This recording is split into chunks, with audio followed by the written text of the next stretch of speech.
Bulletin में सबसे पहले आपको बताएं कि वज़ीर आला सिंध की ज़ेर सदारत एपेक्स कमेटी का इजलास हुआ है जिसमें कुछ अहम फैसले हुए हैं। इनमें से एक बड़ा फैसला ये है कि सिंध में मदरसों को तालीमी इदारों के तौर पर रजिस्टर किया जाएगा। तफसीलात जानते हैं नुमाइंदा जियो न्यूज़ कामरान रजी से। कामरान, अपडेट कीजिएगा। जी देखें, वज़ीर आला की सदारत में एपेक्स कमेटी का इजलास हो रहा है जिसमें कोर कमांडर, डीजी रेंजर्स समेत मुतल्लिका जो वज़रा और हुक्काम हैं, इंटेलिजेंस हुक्काम, वो भी शरीक है। इजलास में ये फैसला किया गया है कि सिंध में जितने भी मदारिस हैं उन्हें तालीमी इदारों के तौर पर महकमा तालीम रजिस्टर करेगा। इससे पहले औकाफ डिपार्टमेंट और जो इंडस्ट्रीज डिपार्टमेंट है वो अपने कवानीन के तहत मदारिस को रजिस्टर्ड करता था। तो वज़ीर आला की सदारत में इजलास में फैसला हुआ कि अब इन तमाम मदारिस को महकमा तालीम रजिस्टर करेगा। इसके अलावा सेफ सिटी प्रोजेक्ट के मुतालिक ये बताया गया है कि उस पर काम हो गया और शहर के दाखिली और खारजी रास्तों पर कैमरा लगाए जाएंगे। इस सिलसिले में national radio telecommunication company और कानून नाफिज करने वाले इदारों ने अपना सर्वे मुकम्मल कर लिया है। स्ट्रीट क्राइम के हवाले से एक अहम फैसला हुआ है। उस पे वज़ीर आला ने कहा है कि सिंध हाई कोर्ट के चीफ जस्टिस से बात की जाए और कोशिश की जाए कि जो स्ट्रीट क्राइम में मुलव्वस मुल्ज़िमान हैं उनके केसेस के लिए एक अलहदा से जजेस को मुकर्रर किया जाए ताकि इन मुल्ज़िमान को सजाएं दी जा सके। सीपैक की सिक्योरिटी। बहुत शुक्रिया कामरान रजी तफसीलात के लिए। एक और अपडेट आपसे शेयर करें कि सिंध हाई कोर्ट में गैर कानूनी अलॉटमेंट केस में रोशन शेख और दीगर की जमानत मुस्तरद कर दी गई है। नैब ने लाला फजलुर रहमान और डायरेक्टर वाटर बोर्ड वसीम को गिरफ्तार कर लिया है। सेक्रेटरी बल्दियात रोशन शेख 3 घंटे से कमरा अदालत में मौजूद थे और रोशन शेख को गिरफ्तार करने के लिए नैब की मजीद 2 टीम्स पहुंच गई हैं, ये बताया जा रहा है। रोशन शेख मुसलसल किसी से फोन पर बात करते रहे, वकला से भी उनकी मुशावरत इस दौरान जारी रही।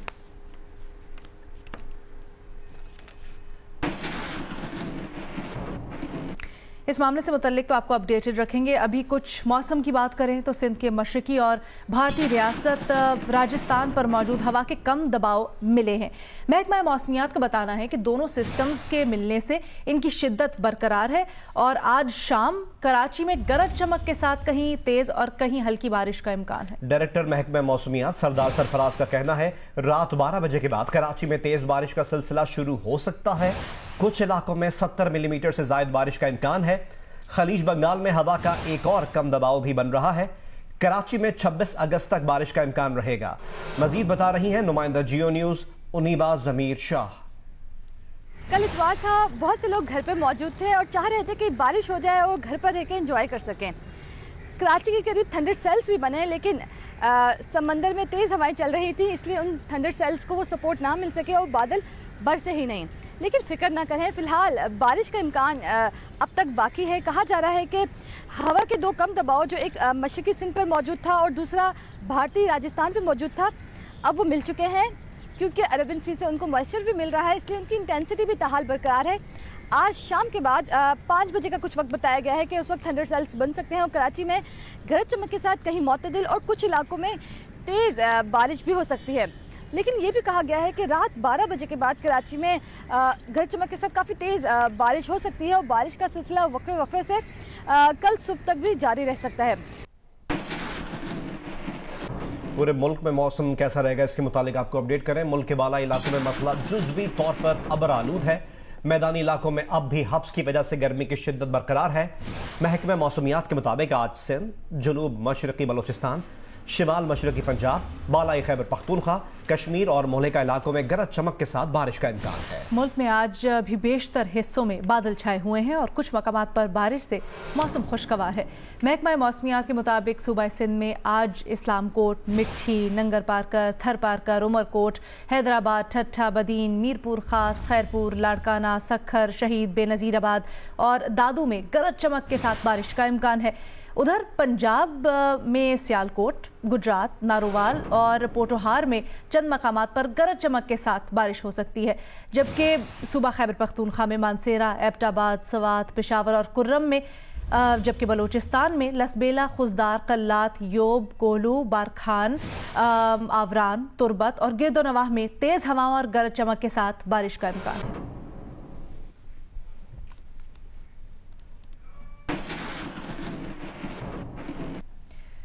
कुछ सियासी खबरों को शामिल करें तो मुस्लिम लीग नून के रहनुमा राना सनाउल्लाह कहते हैं कि नवाज शरीफ अपनी मर्जी और अपने वक्त पर वापस आएंगे।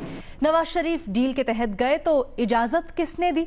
जियो पाकिस्तान में गुफ्तगू करते हुए उन्होंने कहा कि नवाज शरीफ बीमारी की वजह से बैरून मुल्क गए। मेडिकल बोर्ड और हुकूमती जिम्मेदारान के बयानात मौजूद हैं। नालायकों का टोला अपने ही बयान की तरदीद कर रहा है। हुकूमत को हमारी तरफ से बिल्कुल खुली छुट्टी भी है और चैलेंज भी कि वो जो भी कानूनी कार्रवाई मियां नवाज शरीफ साहब को बैरून मुल्क से या यूके से लाने के लिए करना चाहते हैं, कर सकते हैं, वो बड़े शौक़ से करें। ये एक अजीब नाअहल और नालायक टोला है कि वो अपनी ही बात को जो है वो गलत साबित कर रहा है और उसे जो है वो बिल्कुल बौखलाहट हो जाती है जब कभी वो मियां नवाज शरीफ साहब को वहाँ पे कॉफ़ी पीते या कहीं चहलकदमी जो है वो करते देखते हैं। वो अपनी मर्ज़ी से वापस आएंगे, अपनी टाइमिंग से वापस आएंगे और अपना इलाज मुकम्मल होने के बाद जो है वापस आएंगे। बाकी गवर्नमेंट को जो है वो इस वक्त तकलीफ़ ज़्यादा इस बात की है कि वो अपने इलाज के साथ साथ जो है वो गवर्नमेंट का इलाज भी कर रहे हैं। वफाकी वज़ीर फवाद चौधरी का कहना है नवाज शरीफ की रवानगी सियासी दबाव की वजह से हुई थी। प्रोग्राम जियो पाकिस्तान में गुफ्तगू करते हुए कहा कि नवाज शरीफ जेल में सजा काट रहे थे, वापस आएंगे तो जेल जाएंगे, प्ली बार्गेन करेंगे, पैसे वापस करेंगे। ये भी कहा कि नवाज शरीफ अदालत से नाअहल हैं, इलेक्शन नहीं लड़ सकते। अदालत को शहबाज शरीफ को बुलाकर नवाज शरीफ की वापसी की बात करनी चाहिए। कि उनकी जो रवानगी है वो पॉलिटिकल प्रेशर के तहत उनके हमायती मीडिया के लोगों ने और उनके हमायती जो पार्टी है, जो पार्टी की पहले भी वो यहीं पे थे और जेल में सजा काट रहे थे, अभी वो आएंगे, जेल जाएंगे। और दूसरी सूरत में जैसा मैंने कहा वो प्ली बार्गेन करेंगे और अपना जो है वो पैसे देंगे। तीसरी बात यह है कि कानूनी तौर के ऊपर नवाज शरीफ साहब जो है वो डिस्क्वालिफाइड हैं, वो इलेक्शन नहीं लड़ सकते, ना ही पार्टी में कोई जो है वो कर सकते हैं, एक्टिविटी कर सकते हैं। तो PMLN को जो क़यादत का जो एक बहरान था वो तो जाहिर है कि उनको बरकरार रहेगा। वज़ीर आला पंजाब उस्मान बुज़दार कहते हैं कि अपोजिशन सड़कों पर या बाजारों में आ जाए उन्हें कोई फ़र्क नहीं पड़ता। प्रोग्राम आपस की बात में मुनीफ फारूक से गुफ्तगू करते हुए उस्मान बुज़दार ने कहा कि तमाम इदारे आइन और कानून के मुताबिक काम कर रहे हैं, उन्हें नैब की तरफ से बुलाए जाने पर कोई एतराज़ नहीं है। आपने कहा कि नैब को भी पता नहीं कि क्या क्या खोले, ये मेरे कपड़े तक गिनेंगे। कोई मोटिवेशन क्या हो सकती है आपके पीछे पड़ने की? आप एक वज़ीर आला हैं, पाकिस्तान के सबसे बड़े सूबे के वज़ीर आला हैं, ज़ाहिरी तौर पर कुछ ऐसा है नहीं, क्या मोटिवेशन हो सकती है किसी की आपके खिलाफ? देखें जी, मैं कोई कमेंट्स इस तरह का नहीं करना चाहता, ना किसी की नीयत पे मैं शक करूँगा। ठीक है, तो जब कोई बात होगी तो फिर मैं भी बात करूँगा। हर इदारा हर चीज़ कानून के पाबंद है, ठीक, और एक सिस्टम है, कानून के मुताबिक चलता है। तो जो भी एक्ट होगा हर कोई कानून के मुताबिक ही होगा, कानून से बाहर तो कोई नहीं काम कर सकता। अगर अपोजिशन ये डिसाइड करती है कि भाई अब सर तोड़ हमने सड़कों पर आ जाना है, तो बहसीयत वज़ीर आला आपको पैगाम है अपोजिशन के लिए? देखिए, हम तो अपना काम करते रहेंगे इंशाअल्लाह। अपोजिशन सड़कों पे आए या बाज़ारों में आए, हमें फ़र्क नहीं पड़ता। तो आपको लगता है कोई फ़र्क नहीं पड़ेगा? कोई नहीं पड़ेगा इंशाअल्लाह, बट हम अपना काम जो जिस दिल जमी और जिस कमिटमेंट के साथ कर रहे हैं, हम अपना इंशाअल्लाह अपना फ़र्ज़ पूरा करते रहेंगे। मैंने कहा था कि सड़कों पे आना चाहें, बाज़ारों में आना चाहें, जिधर आना चाहें, कोई मसला नहीं। आप रोकेंगे नहीं? मतलब जब मौका आएगा तो फिर हम वो भी आपको बताएंगे क्या करना है। वज़ीर आला पंजाब उस्मान बुज़दार का ये तफसीली इंटरव्यू आप देख सकेंगे आज रात प्रोग्राम आपस की बात में 11:05 पर सिर्फ जियो न्यूज़ पर। और अब शेयर करते हैं वज़ीर आज़म इमरान खान का बयान। वज़ीर आज़म इमरान खान ने कहा है कि पाकिस्तान की मईशत दुरुस्त राह पर गामज़न है। गुज़िश्ता माली साल के दौरान खसारे के बाद सूरत हाल संभल गई। एक साल के दौरान करंट अकाउंट खसारे में $42 करोड़ कमी हुई। बरामदात में गुज़िश्ता माह के मुकाबले में 20% इजाफा हुआ। सूरत हाल में ये ठोस बेहतरी, बरामदात की मुसलसल बहाली और रिकॉर्ड तरसीलात ज़र का नतीजा है।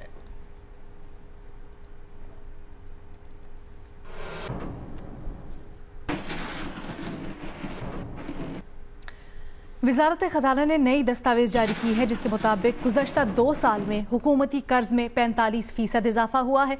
2 साल में हुकूमती कर्जा GDP के 87% के बराबर हो गया। وزارت خزانہ کی دستاویز کے مطابق قرض میں اضافے کی بڑی وجہ مالی خسارہ پورا کرنے کے لیے لیا گیا قرض ہے۔ قانون کے مطابق حکومتی قرض جی ڈی پی کے 60% سے زیادہ نہیں ہونا چاہیے۔ مسلم لیگ نون کے دور میں حکومتی قرضہ جی ڈی پی کا تقریباً 73% تھا۔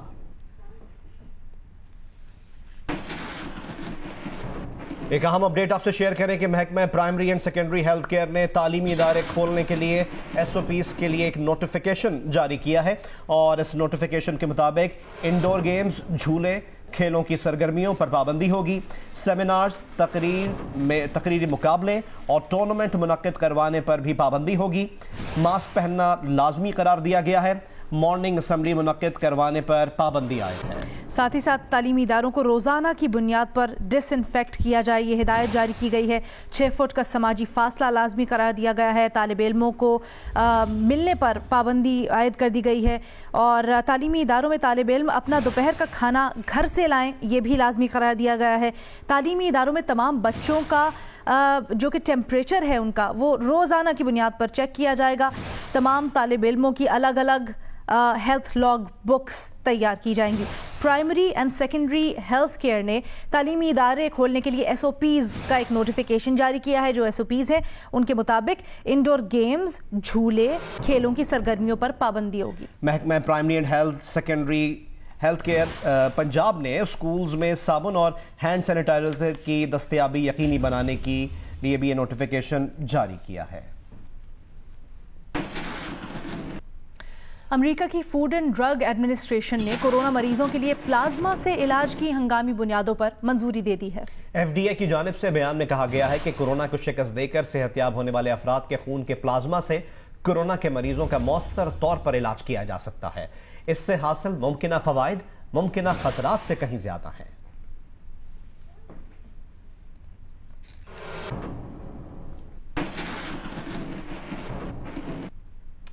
امریکی فیڈرل ڈرگ ایڈمنسٹریشن نے پلازما تھراپی سے کورونا کا علاج کرنے کی منظوری دے دی ہے۔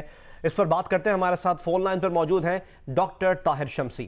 ڈاکٹر صاحب، آپ نے پلازما تھراپی کی تجویز شروع میں ہی دے دی تھی، اس کے اثرات کس حد تک مثبت رہے ہیں؟ جن لوگوں کو پلازما لگا ان میں اموات کی شرح نہایت کم کر دی اس نے۔ دوسرا فائدہ یہ ہوا، دوسری بات یہ معلوم ہوئی کہ پلازما لگانے کا فائدہ اس صورت میں نظر آ رہا ہے جس وقت یہ ہسپتال میں داخل ہونے کے 48 گھنٹے کے اندر ان کو پلازما لگ گیا، ان کی ریکوری 95% دیکھی گئی ہے۔ دنیا بھر میں بھی، امریکہ میں بھی اور پاکستان میں بھی جو کلینکل ٹرائل ہوا ہے اس کے اندر بھی ہم نے یہی رپورٹ کیا ہے کہ جن لوگوں کو 1 ہفتے کے اندر اندر پلازما لگا ان میں ریکوری کی شرح جو ہے وہ 96% تھی۔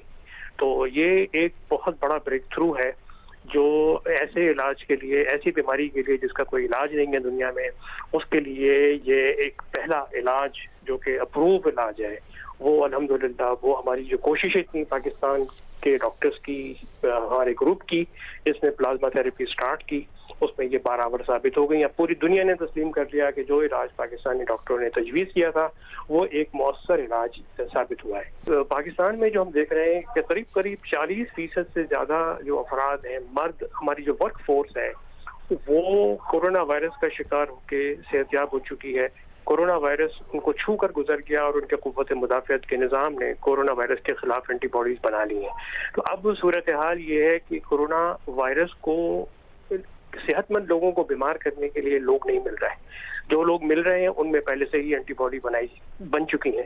تو یہ ایک بہت اہم وجہ ہے کہ جس کی وجہ سے یہ اب اس کا پھیلاؤ میں نمایاں کمی آ گئی ہے۔ جی بہت بہت شکریہ ڈاکٹر طاہر صاحب، جیو نیوز کو اپنا وقت دینے کے لیے۔